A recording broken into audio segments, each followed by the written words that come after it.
working 24 hours to keep us safe and secure during these tragic times, with over 200,000 Angelenos cooperating with evacuation orders in order to make sure that they get out of harm's way, but allow firefighters and first responders and law enforcement to do their business. There have been certain people that we have given a warning to because we anticipated that this was going to happen. And these are the criminals. These are the people who are seeking to exploit this tragedy for their own benefit. These are people who have engaged in looting, arson. We've also investigated price gouging. We'll be investigating internet scams and the like. Today we're here to announce that the promise that we made when we started this, that these criminals would be arrested, they would be prosecuted, and they will be maximally punished, is a promise we are keeping. As we announced today, the charges being filed on 10 different individuals, 9 of them for looting in both the Palisades and the Eden fires, and 1 for arson. And arson, by the way, not connected with the origination of the major fires, but an arson that occurred in Azusa. These felony charges are the result of a multi-agency collaboration that has been nothing short of incredibly impressive to be able to bring these charges this quickly. This collaboration includes the Los Angeles County Sheriff's Department, the Los Angeles Police Department, the Los Angeles County Fire Arson Unit, the U.S. Attorney's Office, the Federal Bureau of Investigation, the Bureau of Alcohol, Tobacco, Firearms, and Explosives, the ATF, the Los Angeles City Attorney's Office, and all our related cities that you'll hear about that have done incredible work under enormously stressful times in order to bring these culprits to justice. I'll go through the various charges that have been filed to date. The first set of charges are against 3 individuals, Martrell Peoples, Damari Bell, and Travin Coleman. What 2 of these individuals did is on the night of both January 8th and the early morning hours of January 9th, they went ahead and committed first-degree residential burglary and looting during an emergency and evacuation situation in a house in Mandeville Canyon. They have been charged with first-degree residential burglary. They've been charged with looting. They've been charged with grand theft. They stole over $200,000 as been alleged by the charging documents. And by the way, with respect to the charges I'm going to announce, please know this. The charges themselves are not evidence.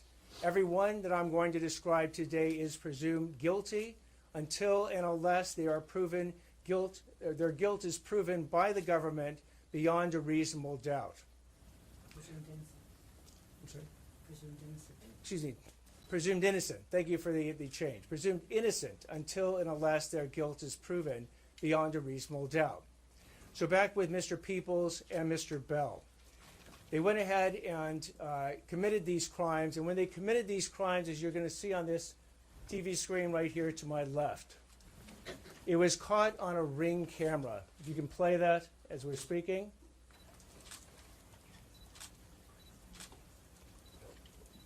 And the LAPD, through, again, such impressive investigation, worked with various leads and tracked Mr. Peoples and Mr. Bell to an apartment in Koreatown. Surveillance was then conducted. When they attempted to leave, they were then apprehended, and a number of these stolen items from that residence was found with Mr. Peoples and Mr. Bell. Mr. Peoples is is committed 2 prior violent or serious felonies. This is his 3rd.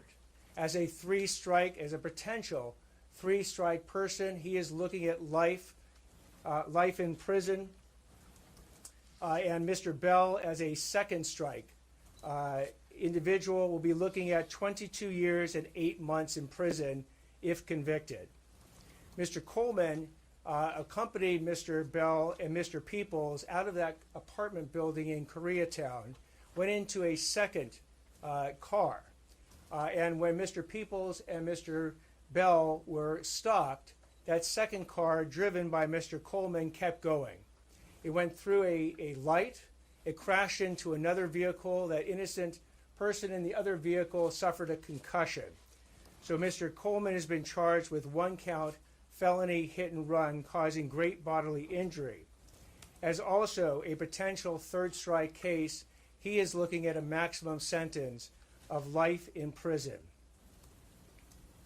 The second case that we'll talk about involves Rudy Salazar and Lucia Hilrara Perez. They have been charged with 2 counts of each of first-degree residential burglary in connection with an Altadena looting incident. On the night of, again, January 8th, they went ahead and entered 2 different houses in the Altadena area, stealing property in each of the houses, and they were apprehended by the police. And they are looking at 6 years maximum on each one of the residential burglary counts. The third set of charges is against Roy Sims, Ryan Sims, Naquan Dewey Reddix, and Pierre O'Bannon. They are each charged with 1 count of first-degree residential burglary in connection with their crimes, where they went into a house in Altadena in the early morning hours and stole a variety of different personal property from the owners of that house. If we can show some of that property and the burglary tools that were seized. No. We do not have that. Among the property that you'll see that was stolen in that particular incident was actually the Emmy Award of the resident who lived there. That was, the police worked incredibly quickly in that situation, stopped these individuals, and were able to apprehend them and recover most of the stolen property. The fourth incident is an arson incident in which Jose Gerardo Escobar has been charged. Do we have that ready? This is an incident that occurred in Azusa, where Mr. Escobar has been charged with 3 different arson charges. He is looking at 9 years in state prison. This is arson that occurred at Pioneer Park in the city of Azusa. It was investigated by the Azusa Police Department, who acted very effectively and very efficiently in apprehending Mr. Escobar. Mr. Escobar, as well, has been not only has been charged, but he is set for arraignment today. So again, with respect to all these charges, as I said before, these charges are not evidence, and they are presumed innocent until proven guilty beyond a reasonable doubt. But this shows the effectiveness of law enforcement. So when I said, and I have been saying over the past couple days, the question is not if, but when you will be caught if you engage in these crimes. The 10 charges, or 10 different individuals that have been charged today, are evidence of that fact. And the warning shot remains. Do not go ahead and engage in looting, engage in internet scams, engage in price gouging. Do not violate evacuation orders, and do not commit any of these crimes in which people are trying to profit from the tragedy of the people who have suffered from these various fires. What I'd like to now do is introduce both Los Angeles Police Department Assistant Chief Blake Chow and Los Angeles Police Department Deputy Chief Alan Hamilton to provide further words. Hi, good afternoon. My name is Blake Chow, it's BLAKECHOW. You know, I just want to say on behalf of the Los Angeles Police Department, if you've followed this whole incident, all week we've been standing together as a regional team. The sheriff, district attorney, thank you, Mr. Hochman, city attorney, supervisors, city council members, because the only way we're going to have an impact and keep our community safe is if we stand together and we operate as a team. And I will tell you, in the Palisades area and the fires that we've experienced in Los Angeles, Isn't it bad enough we have 40,000 people potentially that have been evacuated from an area, and then we get a handful of people that want to come up with activity to go victimize them. It's not enough that they have to worry about their properties and rebuilding and things like that, but now they would have to worry about criminals coming up there and taking advantage of them. So I want to really applaud our district attorney, and I also, for the charges that were filed, those are really important to send the message to the people out there that are not only thinking about going up there and victimizing the properties, but the stuff that may come after this in the form of scams. You're not going to get away with it, and this team is not going to let you get away with it. And for the residents of Los Angeles, on behalf of our police chief, I just wanted to tell the residents of Los Angeles, this team has your back. We have patrols up in the hills right now while the evacuation orders are in place to make sure that your properties are safe. And as you can see with the investigation, when we get evidence of a crime, we leave no stone unturned, and we find people, and we will bring them to justice and hand them over to the district attorney. So again, on behalf of the city of Los Angeles, thank you for this team. This is really the one way that we're going to ensure that this region is safe, and the people that live in our region are going to be able to come back to some sort of semblance of their normal lives. Thank you. Good afternoon, everyone.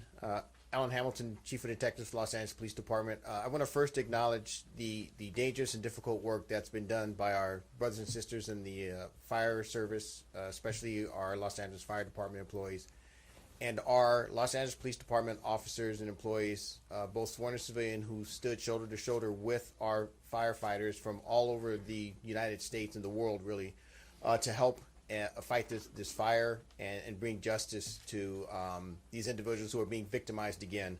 A couple of things on the investigative side. So for the individuals that were involved in the burglary up in the canyon, our investigation started immediately upon report, and we were quickly developing investigative leads on that case.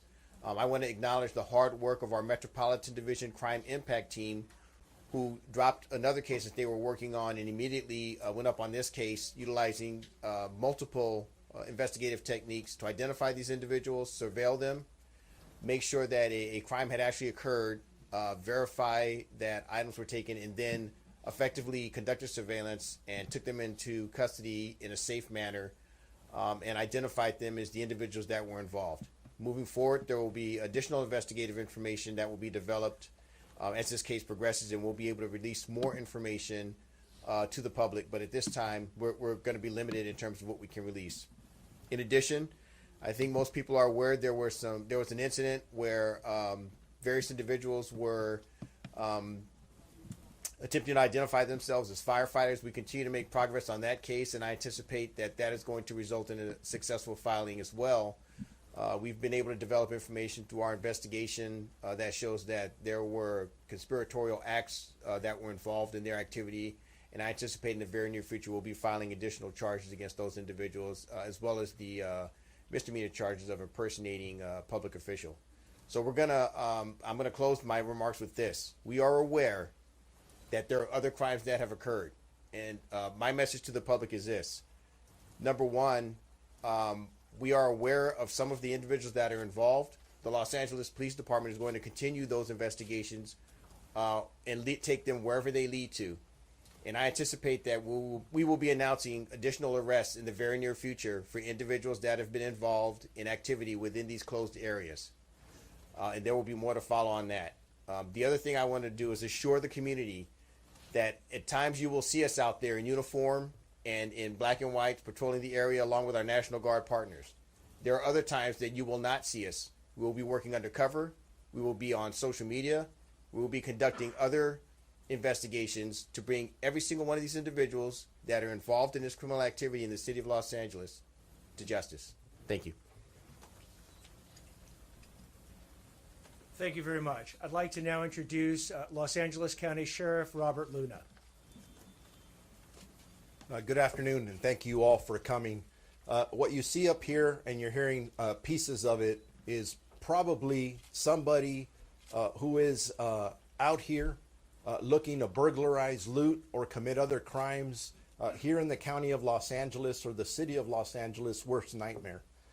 And I say that because standing around me, and you'll hear from a lot of people from the get-go, when I was communicating with Chief Jim McDonald, I was getting calls from the district attorney, Nathan Hochman, who says, hey, if there's anybody committing crimes, I want to know. I want the cases as quickly as possible. Getting cases from Martina Estrada, or I'm not getting cases, Martina Estrada saying, hey, give me the cases. Everybody around me is hungry, whether it's the FBI, the ATF, all of our law enforcement partners. And why is that? Because we've seen hour and hour of people in our community suffering, losing their homes, losing their property.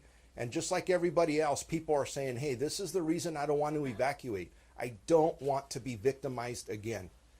This is a strong message from all of us that we are here. And when we catch people, we mean business. We're going to arrest in the field. We're going to investigate. And then we're going to turn it over to our partners. And depending if it's a state case and or a federal case, we got it covered here. So whether we are talking about burglary, looting, we're talking about scams, we're talking about the misuse of drones, whatever it is, we're going to get you. Do not make this worse than it already is. We're in the middle of this. We have a lot of work to do. You've heard me over and over announce arrests that we are making.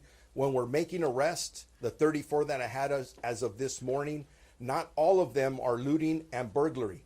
But please note, and this is a strong message to everybody, because we still have an active curfew that is in effect, 6 p.m. to 6 a.m. If you do not have any legitimate business in these areas, stay out, because our deputies are stopping people in a constitutional manner, I may add, and they are asking people questions.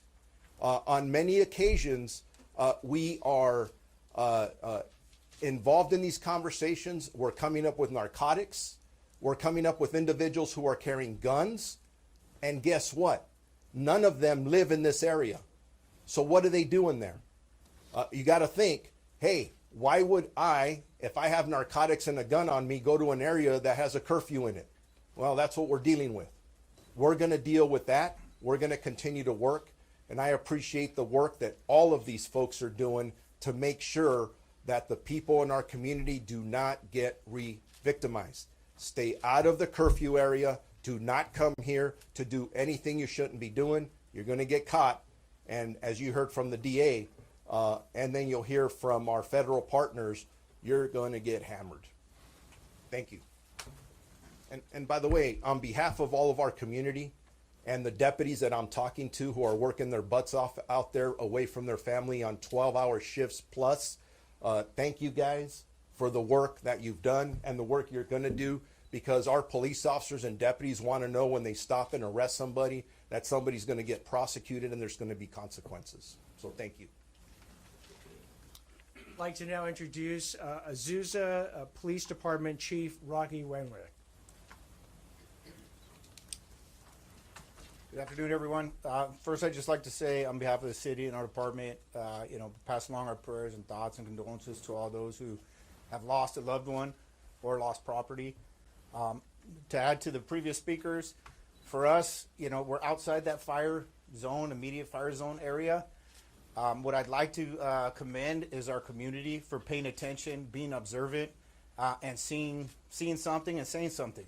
At that time, the park had lost a lot of trees that were down. The city had started its cleanup process, made big piles of lumber and bushes, and they're all piled up, which made something for somebody to come by and say, hey, look at that. It looked like it'd be a great place to light a fire or cause some damage. The park was just 100 yards from the base of the San Gabriel Mountains, so we got lucky that day, and I'd like to thank the community for keeping their eyes out and ask everybody to keep your eyes out. In times of this disaster that's going on, people might not go to those areas because, just like the sheriff said right now, there are curfews, but they also know that law enforcement from all over the county is there to assist those areas, to assist the LAPD, assist the National Guard, to assist the Sheriff's Department and these other smaller cities. So it leaves vulnerabilities elsewhere, or what they perceive as vulnerabilities, But the community, please be vigilant elsewhere, because it just takes another fire someplace else, and we have to split our resources. So please stay vigilant. And again, thank you to everybody from the federal, LAPD, and I'd like to thank the district attorney for his aggressive support of law enforcement and letting people know that there is accountability when you make a decision that is not the right one. Thank you. I'd like to now introduce Los Angeles County Board of Supervisors Chair Catherine Barger. Thank you, Mayor Hochman. I'm going to be short. I want to thank our incredible DA for focusing on an critically important issue. I've met hundreds of residents whose greatest fear, beyond the fact that they've lost their home, is that people are going to go in and steal whatever they have left. And for those that left their home and it's still standing, their greatest fear is they're going to go back and it's going to be looted. The fact that you are prosecuting and recognizing that there are victims beyond what anyone even realizes is refreshing. And I want to thank you. And I want to thank you on behalf of the men and women, Sheriff's Department, but law enforcement as a whole, who are out there each and every day arresting. And when I find out that some of the arrests that were made, there were no charges filed on the exact same thing done, it's time for us to let the public know that accountability is alive and well in Los Angeles County.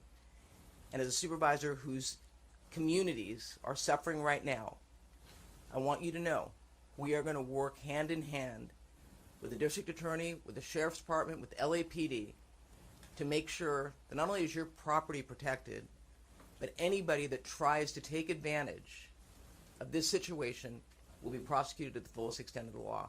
So I just really want to thank you, Sheriff Luna, to LAPD, to Chief McDonald, to you, District Attorney Hochman. Thank you for working together to recognize that we have to protect our communities. Thank you.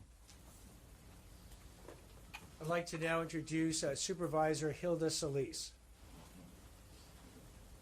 Thank you so much for having me, District Attorney Hochman, and also for inviting all of us here today. And especially want to thank our Azusa PD Chief Rocky Wenrick and his staff, and also all our public safety officers, as well as our elected officials.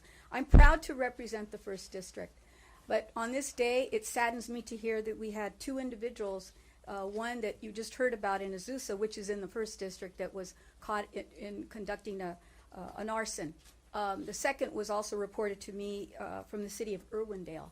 So what I want to say is that we don't have to necessarily be inside the sphere of where the fire is, but there are criminal activities that are going on throughout the county. And we have to be vigilant. And just as our PD chief from Azusa said, if you see something, por favor, say something and let us know what is happening.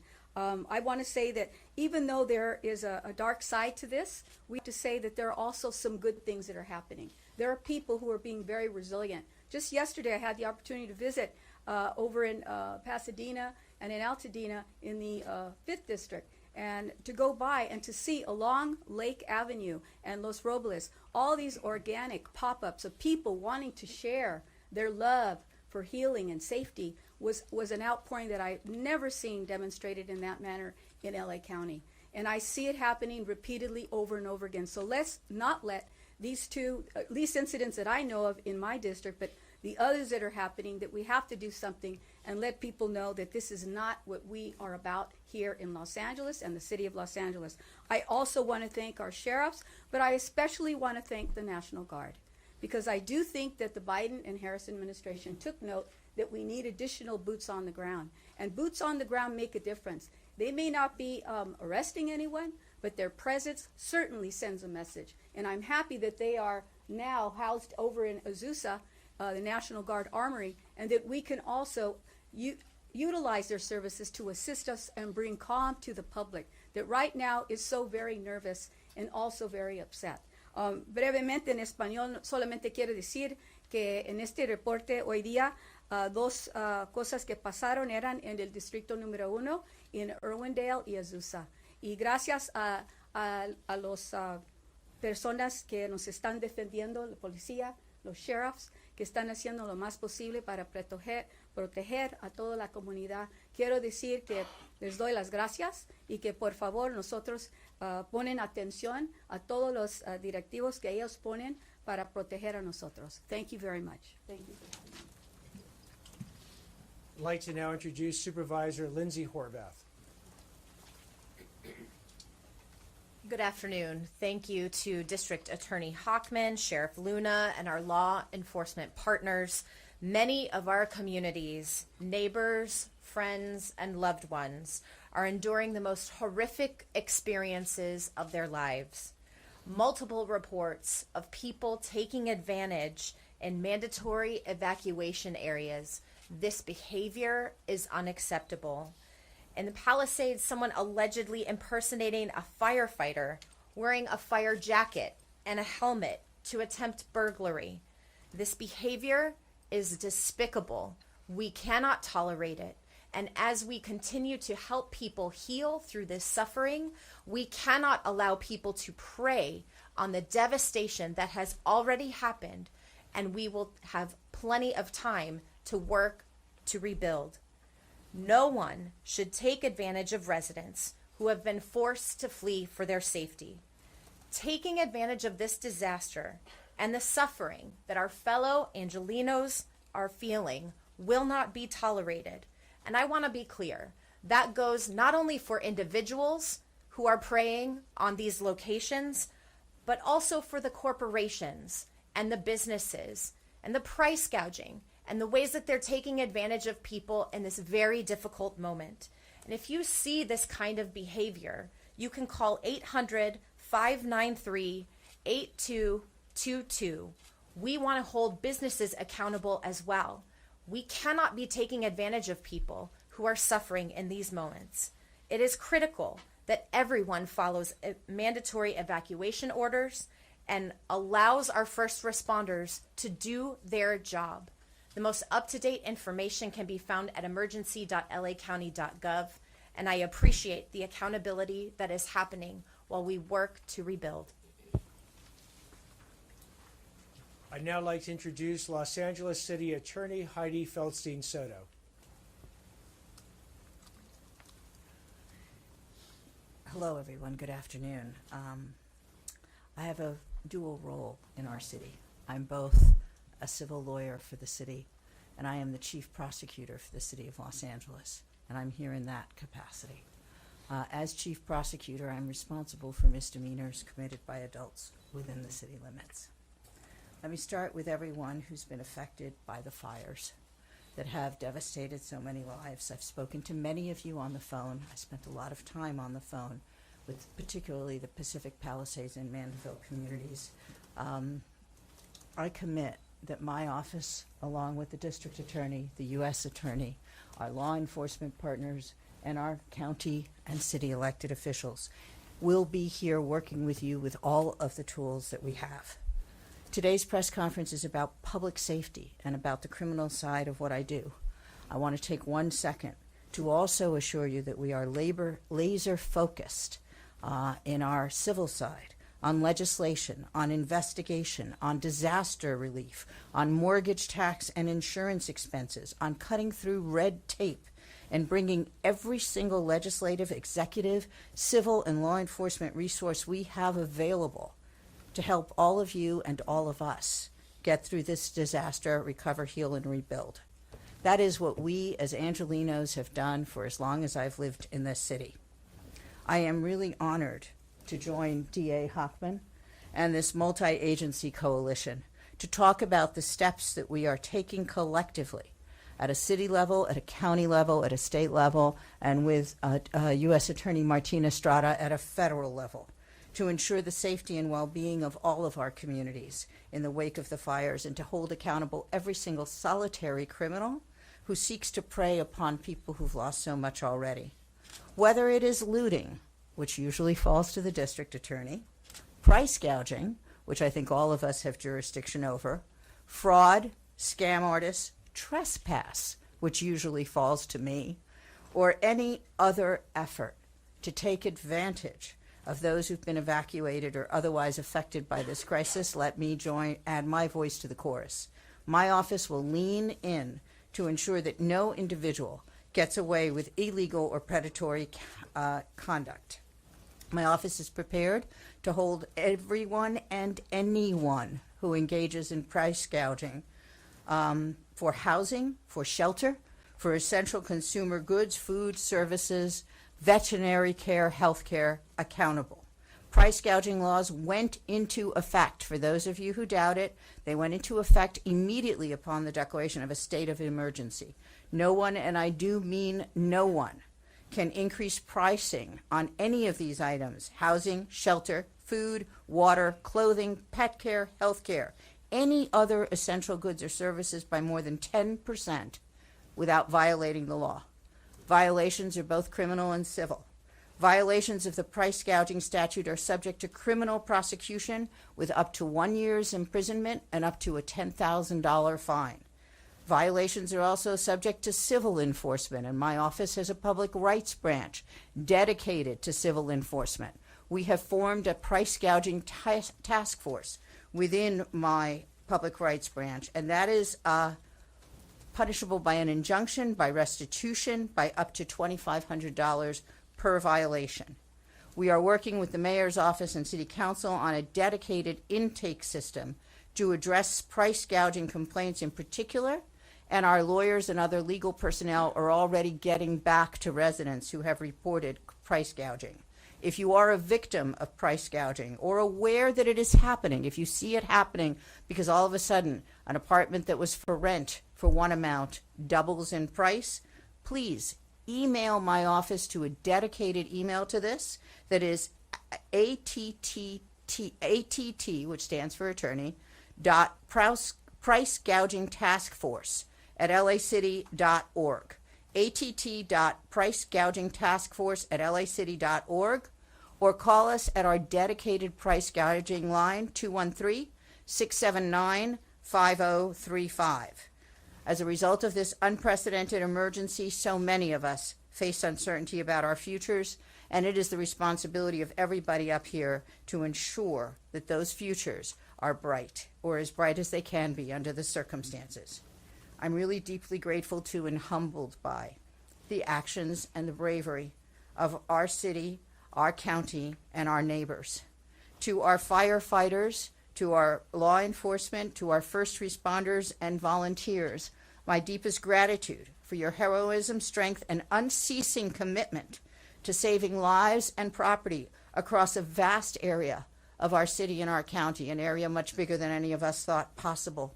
I thank our neighbors in California, in other states, and from across our northern and southern borders. I thank our federal government and our state for providing the National Guard and providing the resources, expertise, personnel, and equipment that they have. And I thank each of you, the press and the public, for helping us get out the message, for staying vigilant, for notifying us when something goes awry, for letting us know when you suspect arson, and for your resilience and commitment to our city, and your many, many acts of kindness and compassion in helping all of the families, friends, and neighbors in need. I am so proud to stand with our district attorney and our law enforcement partners. Thank you. I'd now like to introduce United States Attorney Martina Estrada.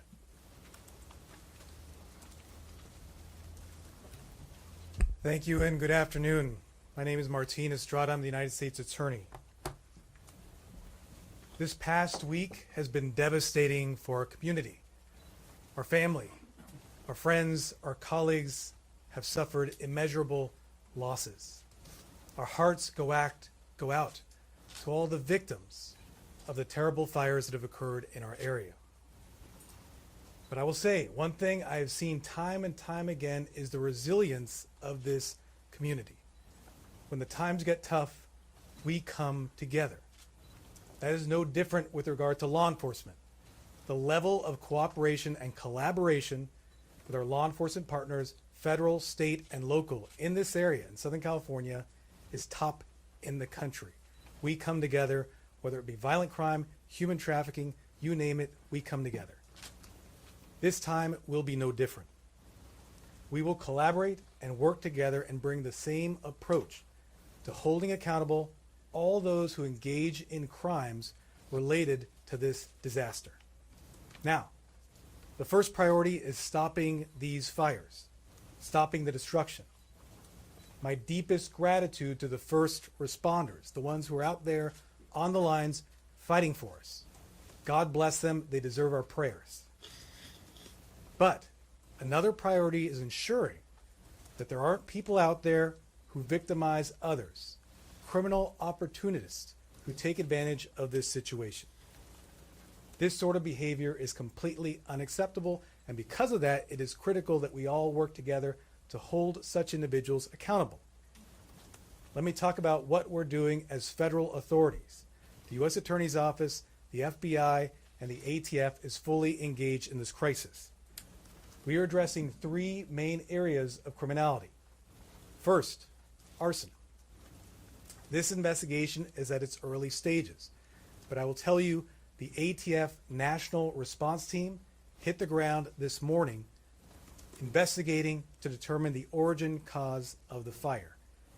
Now, this group is highly experienced, includes investigators from throughout the country.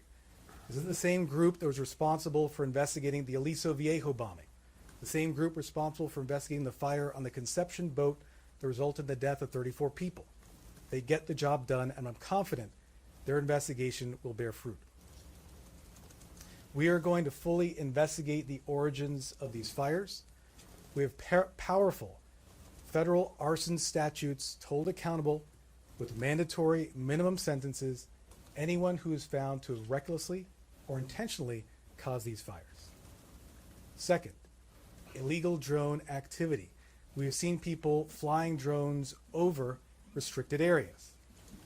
We need to ensure that our first responder personnel are able to do their jobs. We've already heard about drones flying over fires, hitting fire planes, disrupting them, taking them out of commission. That is unacceptable. It is illegal to fly drones over restricted areas. This basically means not flying over the areas where the fires are taking place. If you do so, you will be arrested and you will be prosecuted. And be warned, you may not be arrested right away, but our investigators will continue their work. We brought these illegal drone cases time and time again, including a case a few weeks ago involving Vandenberg Air Force Base. As we speak, we have investigators issuing legal process, investigating social media posts of drone footage in the fire areas, looking through that footage to determine the perpetrators in order to hold those people accountable. If you're thinking of flying a drone over an impacted area, over a fire, the message is simple: don't do it. Third, fraud. We are not going to allow victims to be re-victimized.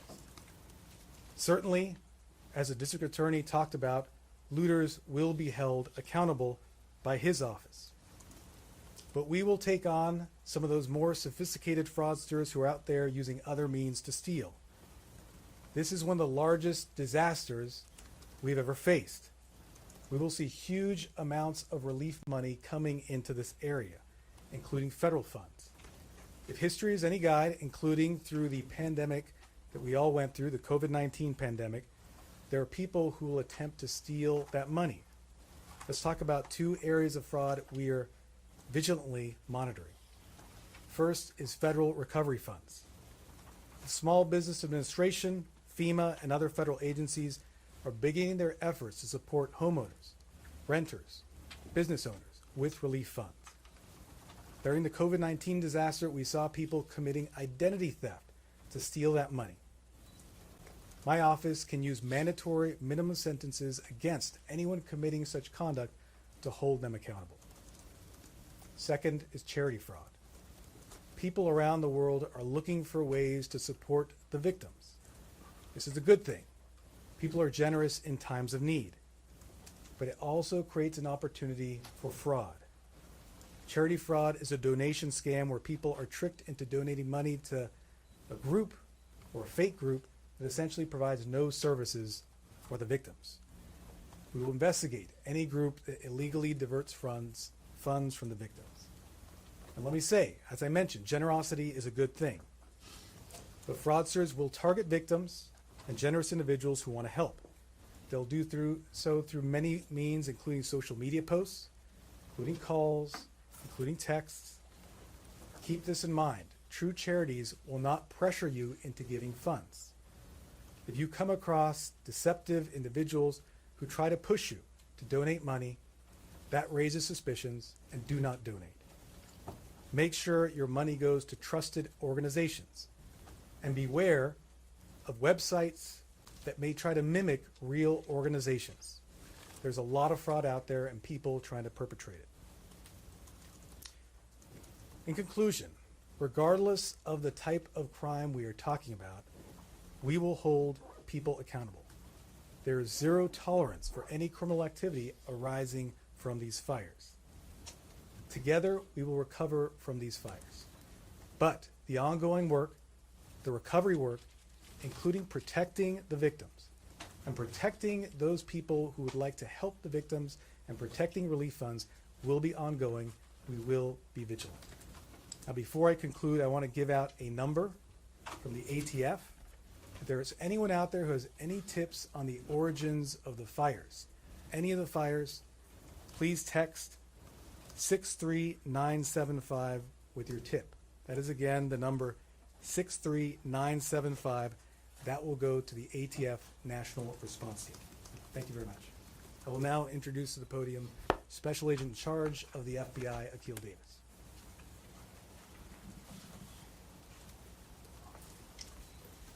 Good afternoon. My name is Akil Davis. I'm the Assistant Director in charge of the FBI's Los Angeles Field Office. I want to state my condolences for those who have lost loved ones, property, and are currently suffering. We at the FBI also have employees that have lost everything that they own. It's a traumatic event for all of us, all Los Angelinos, everywhere.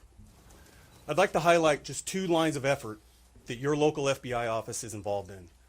U.S. Attorney Estrada highlighted our drone efforts. FBI Los Angeles has created the nation's first counter-UAS task force. This task force has been deployed to the Rose Bowl, it's deployed to the Golden Globes, and it is deployed to all of these fires. We're out there every single day looking for drone pilots, looking for operators that are disrupting our most critical effort to contain these fires, and that is the airdrops. I'd like to foot stomp what our brothers and sisters at CAL FIRE said. If you fly, we can't. Meaning if you fly these drones, we're not able to use our most sophisticated technique to contain these fires and save lives. The second line of effort for the FBI, as U.S. Attorney Estrada stated, is significant fraud. As we have seen from COVID fraud, Hurricane Katrina fraud, we've seen earthquake fraud, all those monies that are pouring into our communities, fraudsters are sitting right now trying to figure out ways to steal that money. You heard Sheriff Luna reference the term being hungry. Our investigators, our task force officers, our deputies, our police officers, our investigators, we're hungry too. We're hungry to try to find the fraudsters that are stealing this money and preventing it from getting in the hands of the people that need it most. There are 2 ways you can reach the FBI. Please call 1-800-CALL-FBI if you have any tips or you've been the victim of any of these frauds, or tips.fbi.gov. Thank you for your time today. I'll turn it over to DA Hochman. So I'd also like to thank Jose Medina, Acting Special Agent in charge of the ATF's LA Field Division, Jessica Post, Battalion Chief in charge of the LA County Fire Department Arson Unit, LAPD Detective Wilson, LAPD Detective Carrillo, for their tremendous efforts, and all the officers and investigators and detectives that worked to make this day possible to announce these charges so swiftly. Over 30 years ago, Los Angeles endured the fires, the floods, the earthquake, and the riots, all in sequential order. And LA showed back then its grit, its resilience, to not only come back, but to build better. We're going to see that occur again. When we get these fires stabilized, we're going to show Los Angeles to the world that we have the grit and resilience to again build ourselves better than we were. And to the extent that these criminals want to get in our way, Please let today be one example of the united front that they are going to face. Between the District Attorney's Office, the City Attorney's Office, and the U.S. Attorney's Office, we have well over 1,000 prosecutors ready to do justice on behalf of the residents of Los Angeles County. And working with us, we literally have thousands of officers, detectives, and investigators that will bring these criminals to justice. So thank you all very much for being here. We'll take questions now. Jay Hochman, Yes, in the back. my friend PR Martin Koski, do you have a number of reports of burglaries in these zones, the evacuation zones? I mean, not ones where you charge people, but actually, what's CompStat saying? These are ongoing investigations. Every one that has not been charged is an ongoing investigation. So it's too preliminary to comment about those investigations today. Do we have a total number, though, of arrests for looting? Actually, Sheriff Luna would like to add. Yeah, very good question. And before even coming here, I'm trying to inquire about how many burglaries there are, at least in LA County Sheriff's territory. It has been extremely difficult to do that. Let me try and paint a quick picture for you. We have many areas where residents have not been allowed to go back in since they left in a really quick hurry to save their lives. As we start repopulating some of these areas, we are going to get reports. I hope it's not too many, but I think we are going to get reports of burglaries and other crimes. So just a quick second to tell our community, as you do repopulate, and if you believe you were the victim of a burglary or any other crime, immediately report that to your local police station, sheriff station, whatever that may be, because unfortunately, I think we're going to get those. But that's why we don't have all that information now. You talk about CompStat, it'll all start coming in as soon as we start going back in there. So, Scott Snowden, Santa Monica Daily Press. We talked about some people who were impersonating firemen, and it's been confirmed that they were in fact wearing the uniform and helmet. How did they get those? Were those stolen?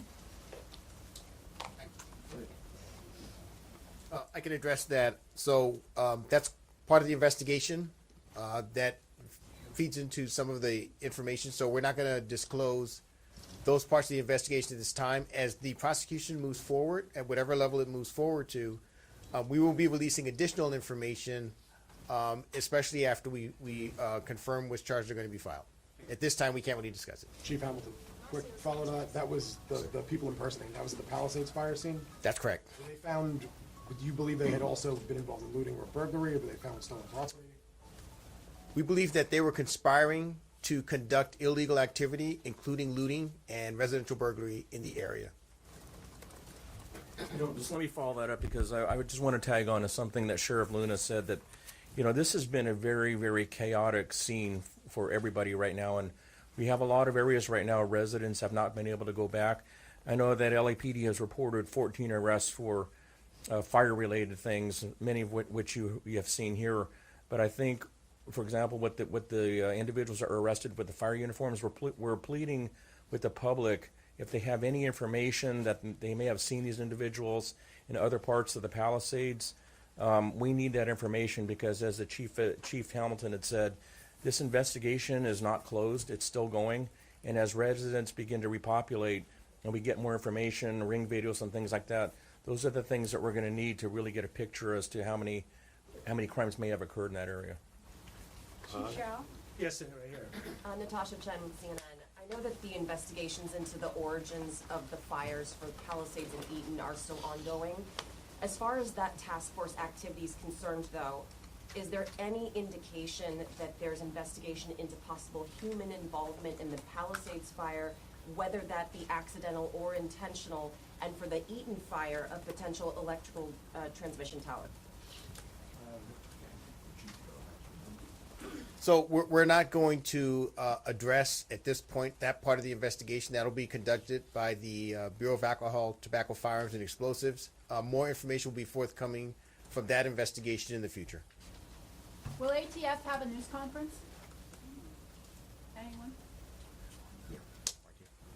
So we are speaking on behalf of ATF. We are coordinating with ATF on the investigation and any potential prosecution. We are at the initial stages at this time, so we ask for patience as we go through this investigation. Everything is on the table in terms of the investigation and potential statutes that are in play. I gave you the number. I'll repeat it. If anyone has any tips, I encourage them to text the following number, 63975. But given that the investigation is at its early stages, we cannot provide further information. How many of the cases qualify for federal charges, and what will be the maximum sentence if somebody is accused of arson? Anyone who intentionally or recklessly causes a fire can be prosecuted federally for arson, carries a 5-year mandatory minimum sentence, and from there, depending on the facts, the sentence can be much longer, including decades in prison. Mr. Estrada, can you just, clarify, is this arson investigation just normal matter of course given the devastation, or are you acting off information that there may have been intentional fires set, Palisades, Eaton, otherwise? I can't get into details of the investigation. I will say this is by no means the normal course. We're dealing with the largest disasters in our area ever. It's for that reason we asked the ATF National Response Team to get involved. Highly experienced group has done this throughout the country, including in our area before, with success. Thank you. How many cases are on your hands? The investigation is its early stages. Don't you have any number of investigations? We are investigating all the fires for potential arson. We are looking at all the fires. We're focused on the Palisades fire and the Eaton fire this time. Sheriff Luna, given the level of frustration and misery for so many people who are out of their homes, there's been some reports of vigilantism. Are you concerned about this, and how do you mitigate it if indeed it is happening?